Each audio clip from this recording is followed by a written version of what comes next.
तर राजकीय वातावरण सध्या तापलेलं आहे. एकंदर तुमच्या भागामधलं कसं चित्र आहे? कुणाला तुम्ही संधी देताय? कोण काम करतं या भागामध्ये? सांगायची गरज नाही, रिंकूदादा देसाई यांनाच.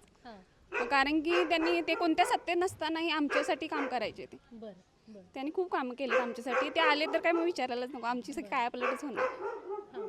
आणि मग विरोधक कोण आहेत? ते कधी तुमच्या भागामध्ये फिरकलेत का? म्हणजे कोण कामाची तुमच्या दखल घेतं? मला देसाई दादा तेवढे माहिती आहेत, बाकी काय माहीत नाही. आम्ही आल्यापासून तरी त्यांचंच नाव ऐकलंय हां हां. आणि तेच येतात. काय बोलवलं का नाही लगेच येतात. बरं. मग तसा काही एखादा प्रसंग तुमचा की काही अडचण आहे आणि प्रॉब्लेम सॉल्व्ह झालाय?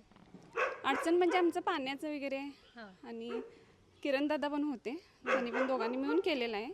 हां. फक्त आमचं गटरे आणि रस्ते हेच प्रॉब्लेम आहे. कचऱ्याची गाडी ते नेते व्यवस्थित. ही थोडी किरकोळात आहेत प्रॉब्लेम, त्यांनी सॉल्व्ह केले तर चांगलंच आहे. अशाच नवनवीन अपडेट्ससाठी डिजिटल कोल्हापूर चॅनेलला सबस्क्राईब करायला विसरू नका.